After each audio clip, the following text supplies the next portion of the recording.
আসসালামু আলাইকুম। সবাই কেমন আছেন? আলহামদুলিল্লাহ আমি অনেক ভালো আছি। তো আপনাদের মাঝে নতুন আরও একটি রেসিপি নিয়ে আমি হাজির হয়ে গেলাম। অনেক দিন ধরে কোনো রেসিপি আসলে শেয়ার করা হয় না তেমনভাবে। অনেক ব্যস্ত থাকার কারণে একদমই ভালো করে ভিডিওটা মেনটেন করে আপলোড করতে পারছি না।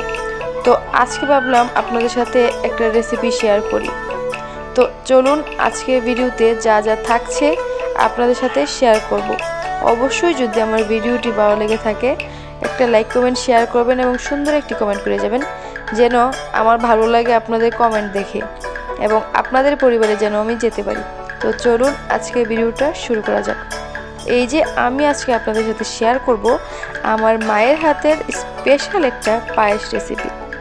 একবার যে এই পায়েসটা খাবে আমার মায়ের হাতের, অবশ্যই একবার হলেও বলতে হবে তাকে অনেক মজার ছিল এই পায়েসটা।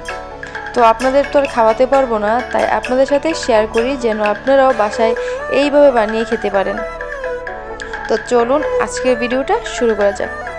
এই যে আমার হাম্মু হচ্ছে এখানে 3 কেজির মতো দুধ নিয়েছে, আর দুধ নেওয়ার পর বড় একটা পাতিলে হচ্ছে এটা জাল করে নেবে। জাল করার সময়ে দিয়ে দিয়েছিল অরিজিনাল অর্গানিক যেই সাবুটা আছে ওইটা, আর সাথে দিয়েছে এলাচ আর তেজপাতা। এইগুলো দিয়ে একসাথে ভালো করে দুধের সাথে মিশিয়ে এটা নাড়তে থাকবে।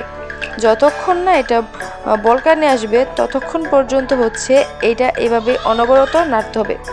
এটা না নাড়লে কিন্তু এটা নিচে লেগে যেতে পারে, আর লেগে গেলে কিন্তু এটা স্বাদটা নষ্ট হয়ে যাবে, অন্য একটা গন্ধ আসবে।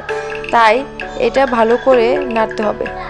আর যখন এই সাবুটা এই যে একদম হাফ যখন ফুটে যাবে, 90%-এর মতো যখন ফুটে যাবে, তখন এখানে দিয়ে দিতে হবে চিনি।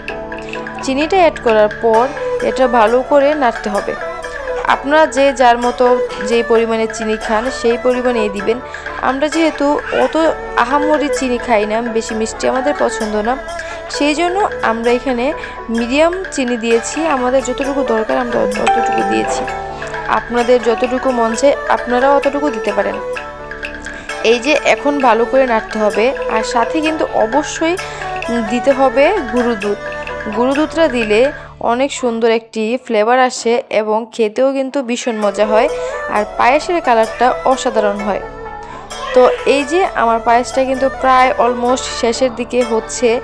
এখন এটা যেহেতু একটু পাতলা পাতলা আছে, তাই আরেকটু ঘন করার জন্য চুলাটা লো হিটে রেখে ঢাকা দিয়ে রেখে দিতে হবে 10 থেকে 15 মিনিটের জন্য। এটা আস্তে আস্তে হতে থাকবে, আর দুধটা যখন আস্তে আস্তে শুকাতে থাকবে তখন কিন্তু এটা পারফেক্ট একটা পরিমাণে হয়ে যাবে। তখন খেতেও ভীষণ মজা হবে এবং দেখতেও কিন্তু ভালো হবে। আর সাথে কিন্তু রান্নাটা কিন্তু প্রায় অলমোস্ট শেষের দিকে। এখন শুধু এটা ঠান্ডা হওয়ার জন্য অপেক্ষা করতে হবে। ঠান্ডা হওয়ার পর কিন্তু এটা আরও ঘন হয়ে যাবে, যেন পারফেক্ট একটা ঘনত্বে থাকে, সেই জন্য কিন্তু এটা ঢাকা দিয়ে রেখে দিয়েছে চুলাটা অফ করে।